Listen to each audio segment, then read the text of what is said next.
The X-Zone Radio Show with Rob McConnell is largely an opinion talk show. All opinions, comments, or statements of fact expressed by Rob McConnell's guests are strictly their own and are not to be construed as those of the X-Zone Radio Show or endorsed in any manner by Rob McConnell, Relmar McConnell Media Company, the X-Zone Broadcast Network, its affiliated networks, stations, employees, or advertisers.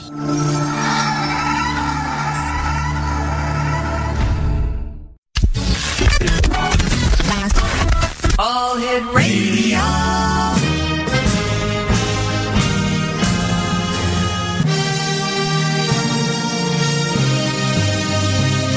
Welcome to the X Zone, a place where fact is fiction and fiction is reality. Now, here's your host, Rob McConnell.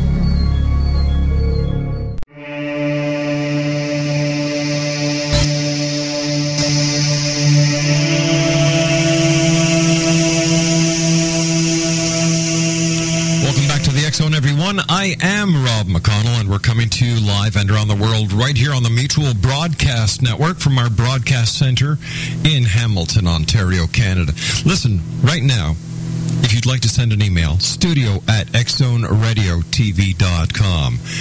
And you can visit us on all the social media sites, X-Zone Radio TV. But I'd like to say hello to two very special people right now.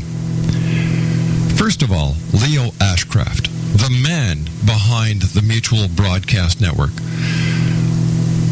This man is an icon within the radio industry, and I know you're listening, Leo, so I just want to thank you for bringing the X-Zone onto the Mutual Broadcast Network. We are honored to be here, my friend. And another person I'd like to say thanks to is a new member of the X-Zone team, and that's Amanda Curran, who is right at this very moment, X-Zone Nation, putting together a Facebook page for the X-Zone show. So Amanda, I know you're listening. Thank you very much and welcome to the team. My guest this hour is another member of the Mutual Broadcast Network family. Her name is Gwilda Wiyaka, and she is the lady behind this, the Science of Magic, which airs Saturday night and Sunday night here on the Mutual Broadcast Network. And Gwilda, welcome to the X-Zone again, my friend. Rob, it's always my pleasure. Gwilda, there's a lot going on in the world these days, a lot of negativity. Now, you are a shaman. You are a person who sees the cup always as half full, never half empty. How do we turn around? How do we get the negativity to disperse? And how do we bring peace, love, and harmony into such a screwed up world? Well, you know, I had this thing I used to teach my children. I used to teach junior training school, and I used to teach by example, just basic ways life works. And I'd take a glass of water and I'd put it in a bowl and I'd stain it with dye. Mm-hmm. And then I'd say, okay, so how are you going to get that water clear? And the kids come up with all sorts of guesses. And I said, you can't pick it up and dump it out and start over. So finally, they ran out of ideas, and I took a pitcher of clear water, and I'd pour it into the glass until it overflowed into the bowl until it ran clear.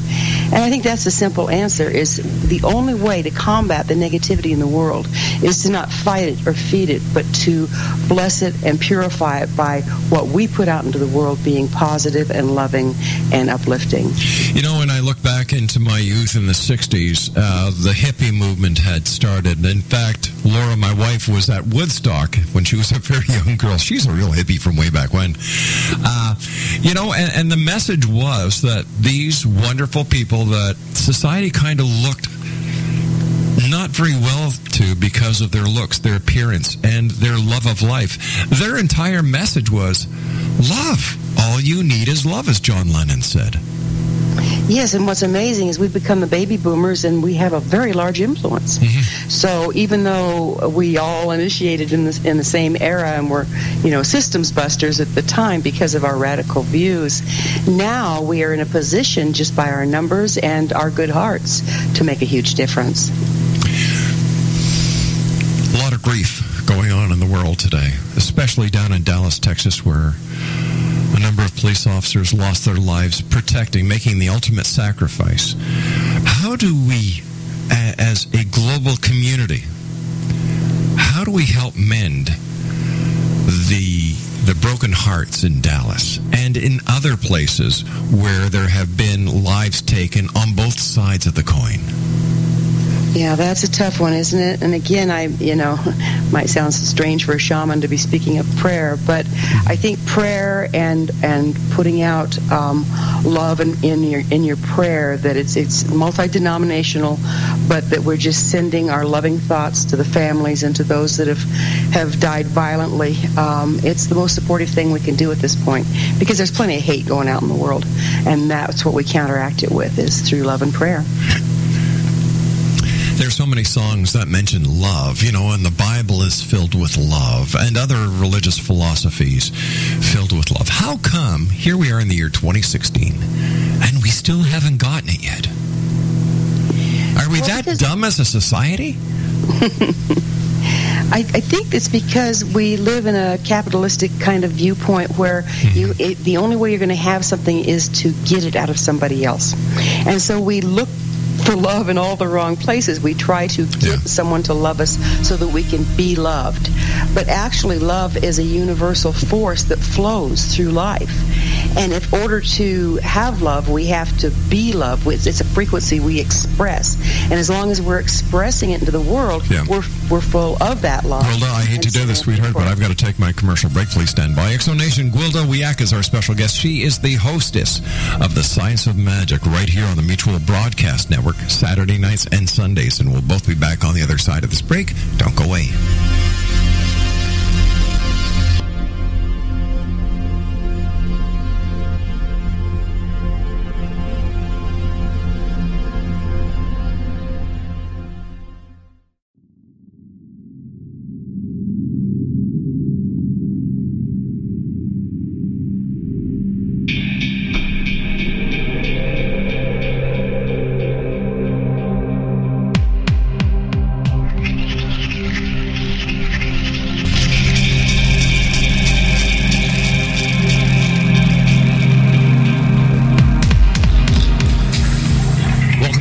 This is the X-Zone. Gwilda Wiyaka is my special guest. She is the host of the Mutual Broadcast Network's show, The Science of Magic. Her website is www.thescienceofmagic.net.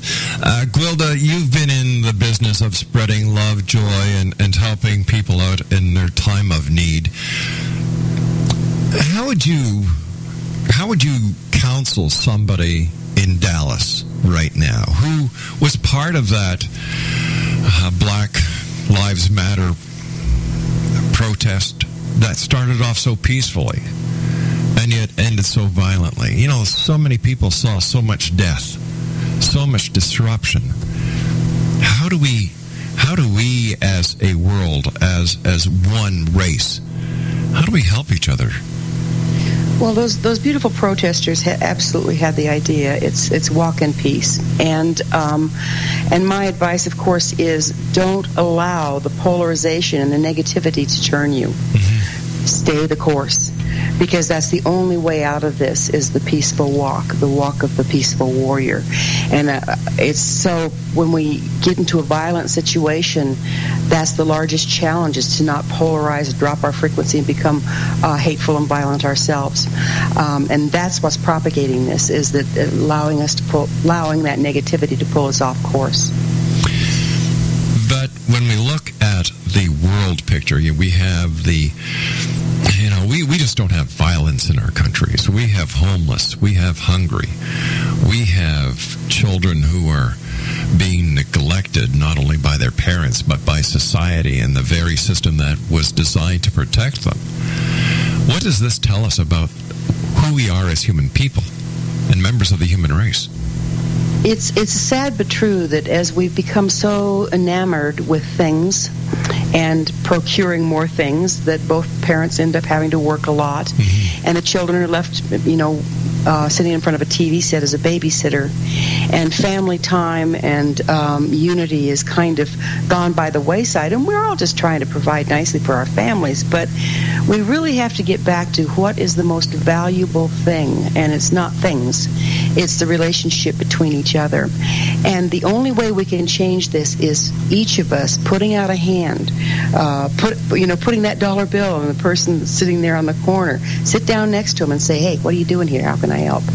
Just touch your compassionate self. And that's difficult because it's so painful to see the hungry, the neglected, et cetera, et cetera. We tend to just kind of turn our face the other way and forget about it. But if you're not part of the solution, you're part of the problem. Exactly. And it doesn't take much. No. One random act of kindness a day per person makes a whole difference. I was reading a story over the weekend about this ark that is being built in Kentucky and how much money is being used to build this ark.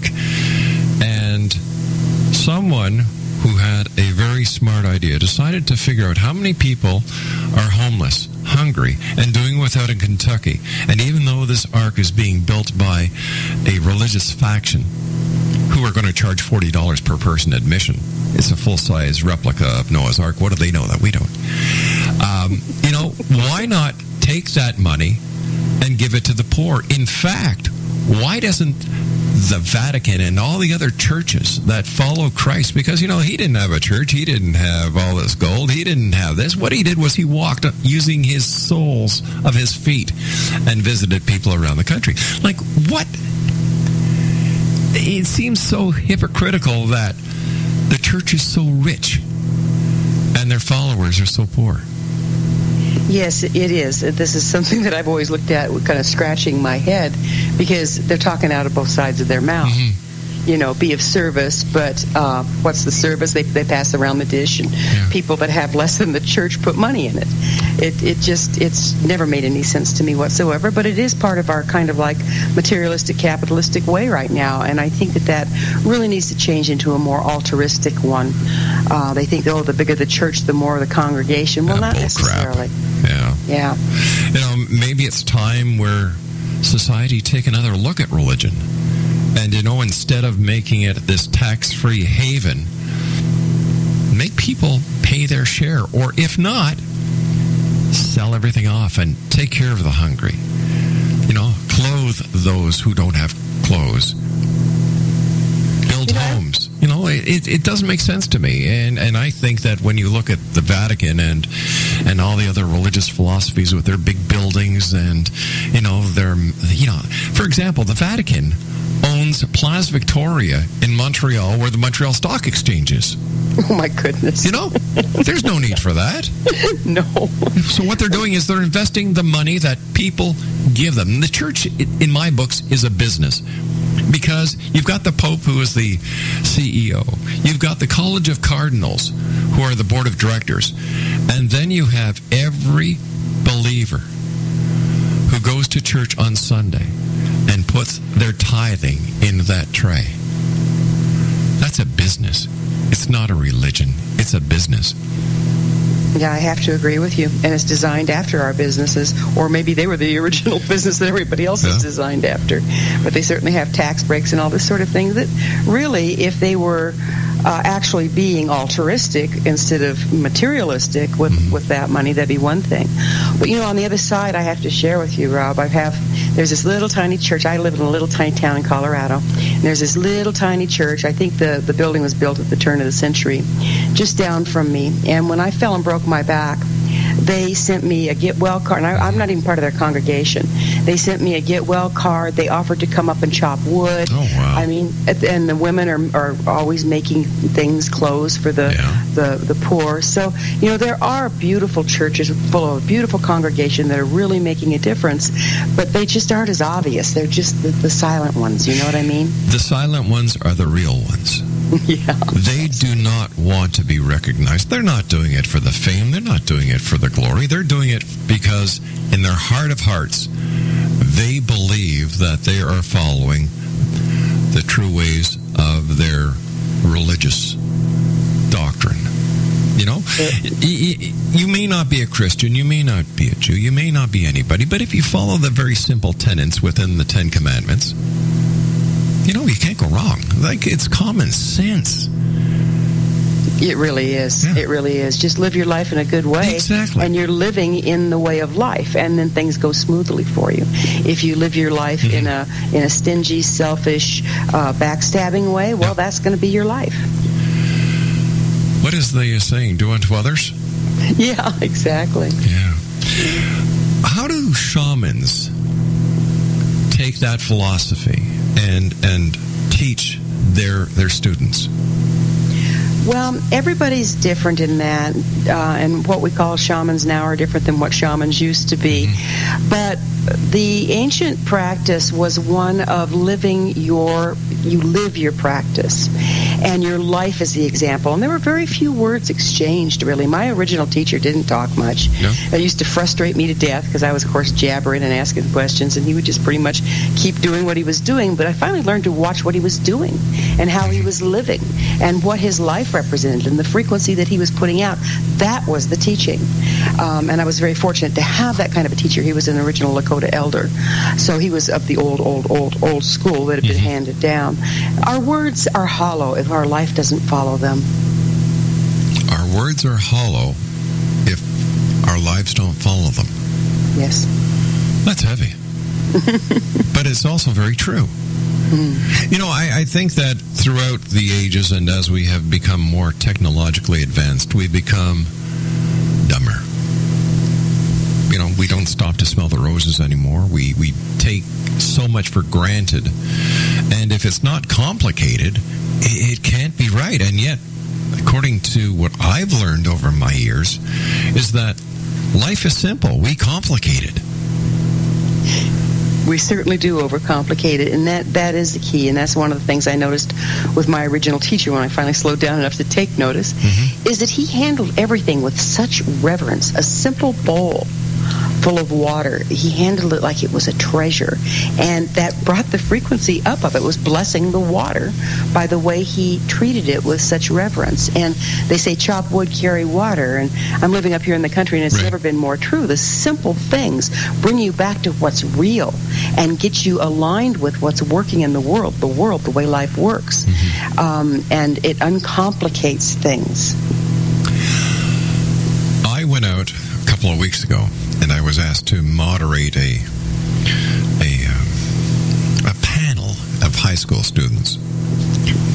And the teacher asked me if I had a question for the panel. And I said, sure. And I looked at the students that were participating in the panel, and I said, what would happen if, bang, your cell phones don't work? There is no more electrical grid. What do you do?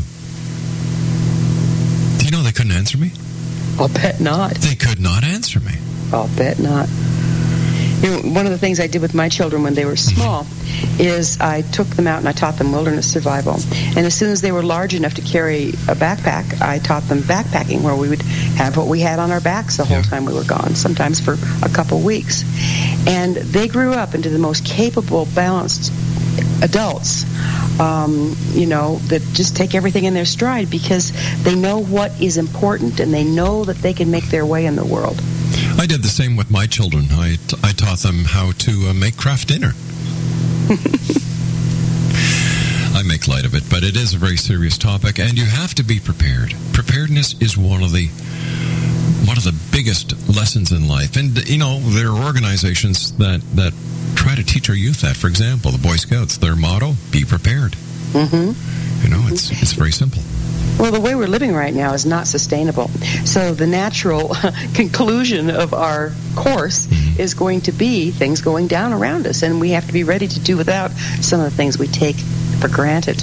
And it's not hard. It's not hard. We've complicated things. Exactly.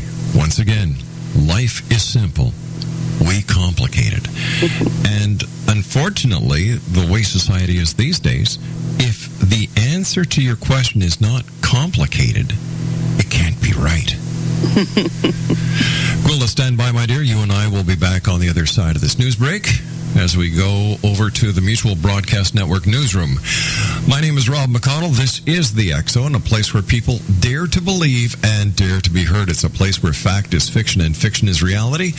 And the X Zone comes to you right here Monday through Friday from 11 p.m. until 2 a.m. on the Mutual Broadcast Network. Gwilda Wiyaka is my special guest. She is the host of the Science of Magic right here on the Mutual Broadcast Network Saturday night and Sunday nights at 8 p.m. Eastern. And we'll be back on the other side of the news talking more about how we can make a positive change in a world that at times seems so negative. I'm Rob McConnell. Don't go away.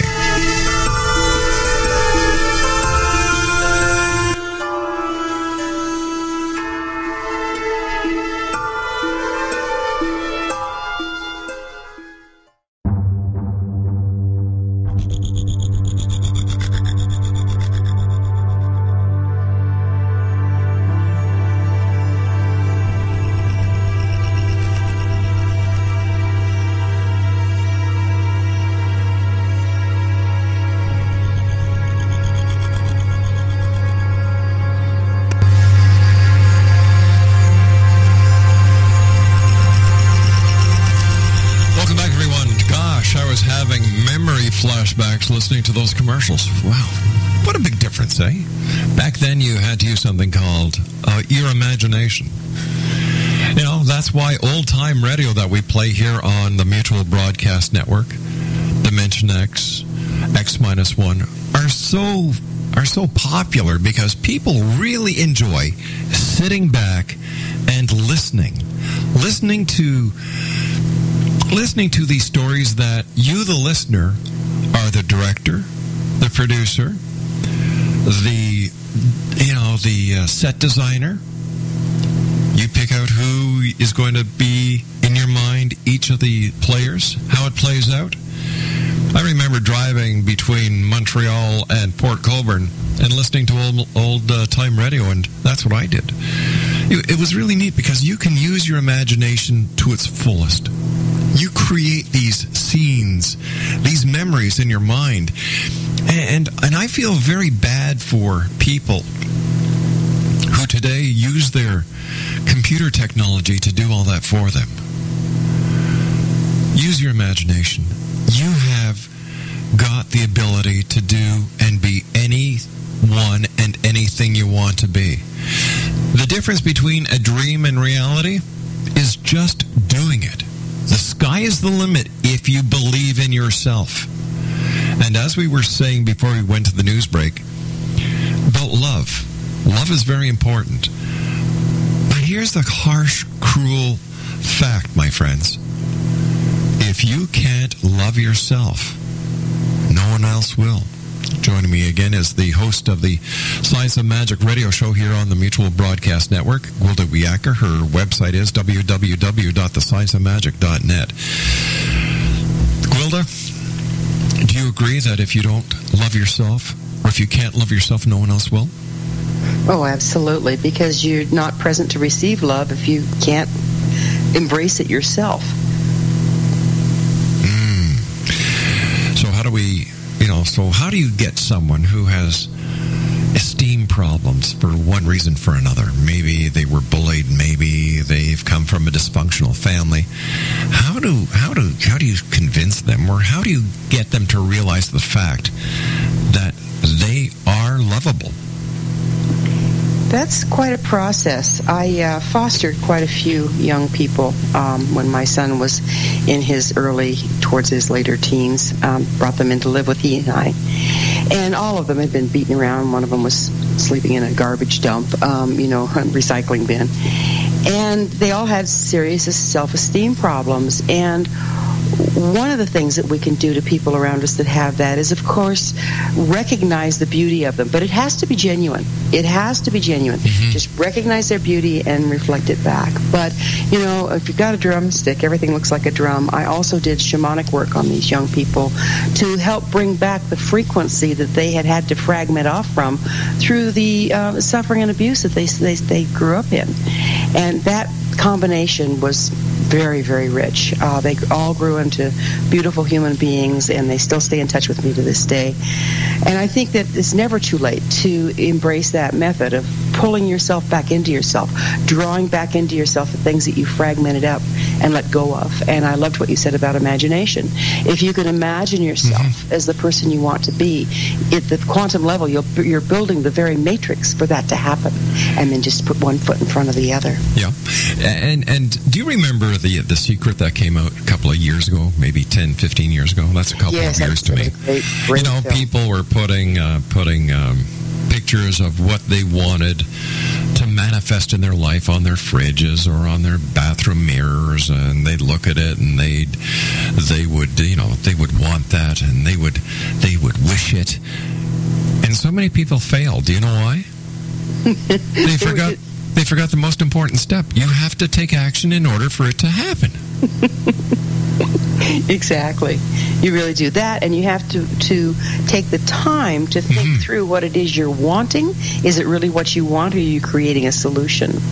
And that's again, something that I teach in my school, is that you have to really be mindful of what you're putting out there. Is it really what you want, or you just think it's what you want because you think that you're lacking it? It's a very delicate dance to do.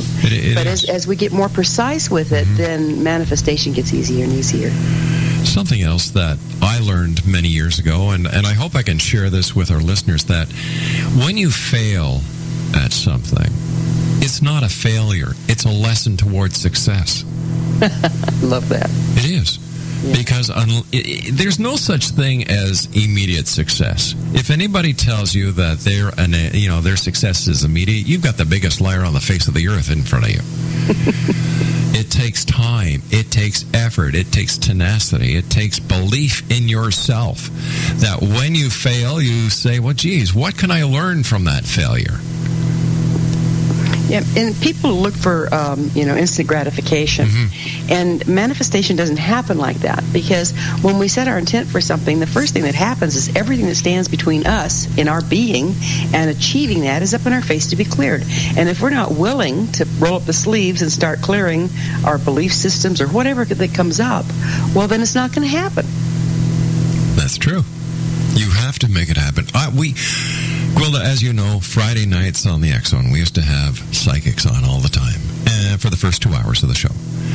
And we would open up the lines. And I could guarantee you what the top 3 questions are. Number 1, am I going to find Mr. Right? Number 2, am I going to get that job that I'm dreaming of? And number 3, am I going to come into money? It came to a point, Gwilda, where I just had enough. I can imagine that, yeah. And I said, well, to one lady, she said, am I going to find Mr. Right? I said, where are you looking for him? Are you staying at home and waiting for him to come to the door? And if you are, it's going to be the postman, the pizza delivery guy, or the FedEx guy.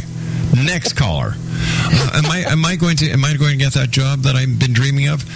My question to that caller was, are you applying for it? Are you putting yourself towards the job? Are you getting the qualifications that job requires? Well, good. Next caller. Am I going to get that money? Or what are you doing to try and get it? It's not going to fall from the sky, for goodness sake. Put some effort. Make decisions. Take control of your life. And why the hell are you calling us psychic for these answers? Rob, you must be psychic. I am. I knew you were going to say that. I knew you were going to say that. Well, so often we end up just really stuck in this place of feeling like we're victim. And from victim, you just can't manifest because you're just sitting there in the doldrums. You don't do anything, you don't create anything, you don't imagine anything, and you don't take any action. And so the first step is stepping out of that mindset. That's right. That's right. You have to. You have to get off the pity wagon. You have to, put your pants back on. Put your big pants on. Your big boy pants, your big girl pants. Make it happen. No one else will do it for you. And it's so sad to see so many people in today's society waiting for everybody else to do it for them. Yeah, I don't know when we got like that, but it certainly has gotten to that point, hasn't it? It has, but I've got faith in society. I have faith in the human race. I really do. And I believe that for every person who is a Molly humdrum, there are 10 people who are positive. And they've got all this positive energy. They've got all these positive vibes, but they just don't know what to do with them. You know, like they're asking the question, well, what can I do to help? That's the first step. You're asking the question. Yeah, the question generates the answer, doesn't it? In most cases. But you need guidance. Because how many people prior to listening to our show or other shows that put a positive spin on life really would say, well, geez, I didn't know I could do that. I didn't know that I had that power. I did not know that I control myself and my own destiny. It's easy to blame the media. It's easy to blame school. It's easy to blame your parents. It's easy to blame your boss. It's easy to blame the dog walker down the street. But it takes a real person to say, you know what? I screwed up. I'm taking that back because I'm in charge of my destiny. I'm in charge of my future.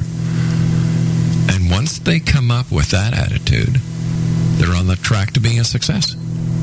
Exactly. It's like we are taught to point the finger away from ourselves because there's so much guilt and shame built into our system. So rather than sit in guilt and shame, we immediately start to project outward the fault or the blame for anything going on. And the minute we do that, we've totally disempowered ourselves. You know, if we can just step back and say, okay, well, I didn't do that the best I could have done it, but here's how I'll do it next time, and just keep moving forward, then you're empowering yourself. But if you project and point it outward, you're dropping your own frequency, you're perpetuating the problem of negativity out there and putting everybody on the defensive, which polarizes us, and round we go. And so that's diametrically opposed to the loving, responsible approach with ourselves and with each other. What do we have to look forward into the future based on your shamanistic instincts, based on your own intuitive powers? Well, it's going to be a bumpy ride because we have a lot of things that really need to, they've outlived their shelf life. There's a lot of practices we have, a lot of consumerism that we have that's damaging. You know, very few people have a whole bunch and everybody else is doing without, and that's not balance. And the one thing I found about nature, and that's how a shaman works, it works through the laws of nature, is that nature will correct itself. And the balance will, we'll glean our herd or whatever we need to do, but balance will be brought back. And so that we're in the process of that, and that's why it's looking pretty rugged out there. But what we have right now is not sustainable, and it has to be dismantled somewhat. And there's some brilliant people out there coming up with very viable, very doable solutions. I'm living totally off-grid. I don't have a TV. I'm perfectly happy. All of my needs are met. And I make a very, very, very small footprint. I feel very fortunate, but it's part of my walking my talk and then teaching what I live. Sure. I was told to, live what you teach and then teach what you live. And the more that we each do that, we're brilliant. We're absolutely brilliant. We can come up with solutions that are user-friendly and sustainable to replace the system that's definitely gone past its shelf life. But it's going to be a little rough in the meantime.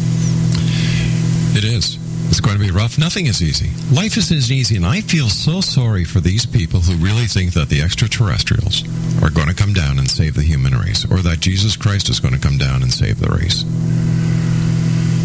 I don't think that's going to happen. No. No, I'm with you. The world helps those who help themselves. That's nothing new. To me, those people who expect the ETs or some religious icon to come down and save the world, they're the people who have their heads in the ground. I call it oh my gosh. What's that bird that sticks its head there? Ostrich syndrome. Thank you. It's the ostrich syndrome. The head is in the ground and the butt's up in the air.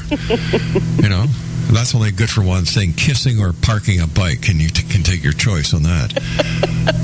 But life is filled with ups and downs. Nothing is easy. Nothing is easy. People think that the rich have it easy. People think the grass is green on the other side. Everyone has trials and tribulations. It's absolutely part of life. Yeah. And one of the keys is being able to take the joy with the sorrow. Because if we just try to stick in joy, we become monodimensional. If we can embrace our sorrow and our joy in equal parts, we evolve. That is the evolutionary process, because eventually you find that nice middle ground right down between the two, where you're never overjoyed or over-sorrowed. You're not flatlined, but you can take life as it comes and transmute anything. You can transmute sorrow into joy, or you can transmute joy into sorrow, because they're just frequencies. And we spend so much time avoiding discomfort that we don't live.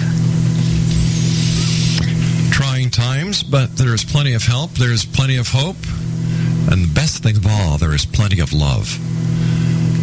And like Gwilda was saying, Exonation, do something to make somebody happy. Be part of the solution, not part of the problem. It's so easy to be part of a problem. You know, it's called, oh, geez, that's not my problem. I'll just turn my back. But we as a race, we as a society, we are going to pull together. And we are going to get ourselves to where we should be. I know it looks rough right now, but I believe in us. And I believe in each and every member of the Exo Nation out there listening tonight. I'll be back on the other side of this break as we wrap up here in the X Zone from our broadcast center in Hamilton, Ontario, Canada. My name is Rob McConnell, and you know what? We'll be back on the other side of this 3-minute break, I should say, as we continue here in the X Zone on the Mutual Broadcast Network. Visit our site at www.mutualbroadcast.net.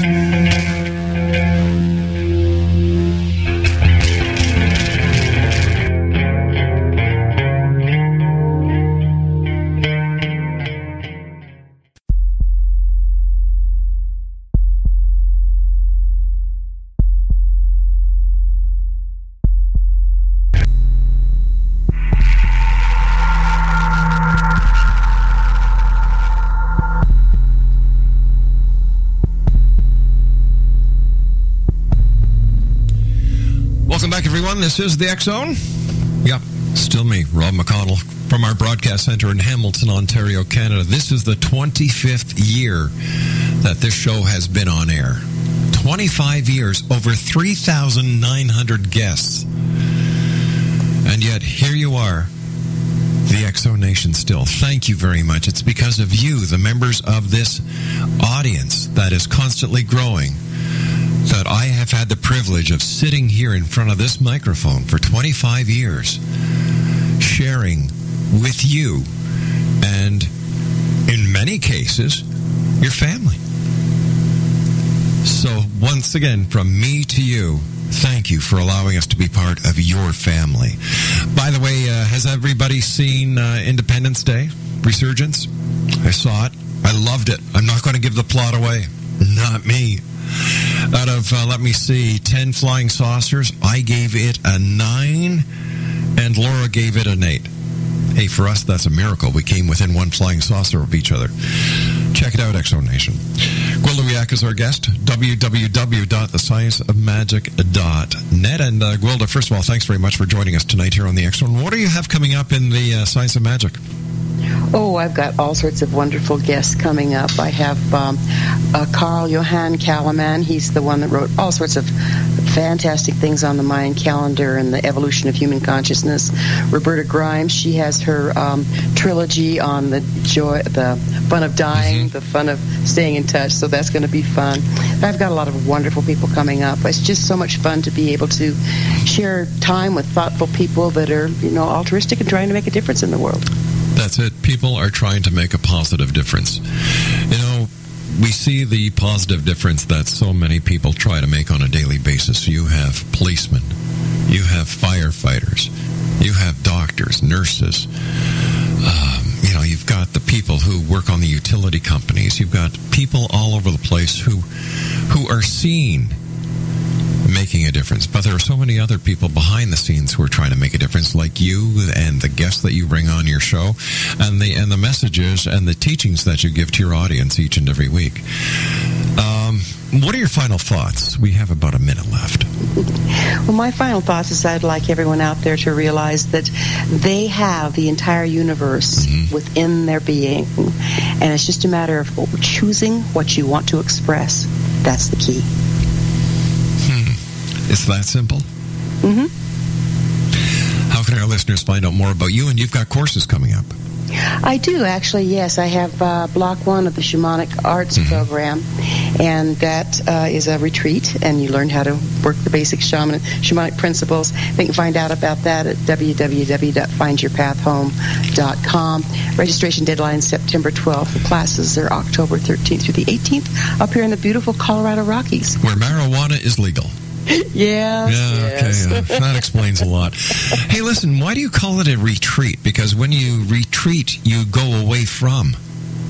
Well, you kind of retreat from the outside world, but where we go, nobody knows. Gwilda, take care of yourself, my good friend. Looking forward to speaking to you again, and I love listening to The Science of Magic. Thank you so much, Rob. I love listening to your show as well. Thanks a lot, sweetie. Take care of yourself, and watch out for the rattlesnakes, and be careful of fire. I will. All right. Exo Nation, Gwilda Wiyaka has been my guest this hour.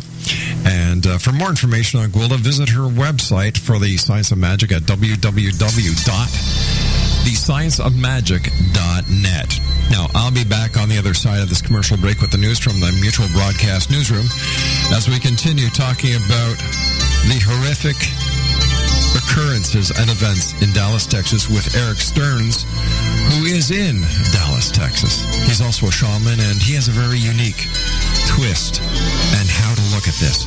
My name is Rob McConnell. I'll be back on the other side of this break as we continue right here on the Mutual Broadcast Network. Don't go away.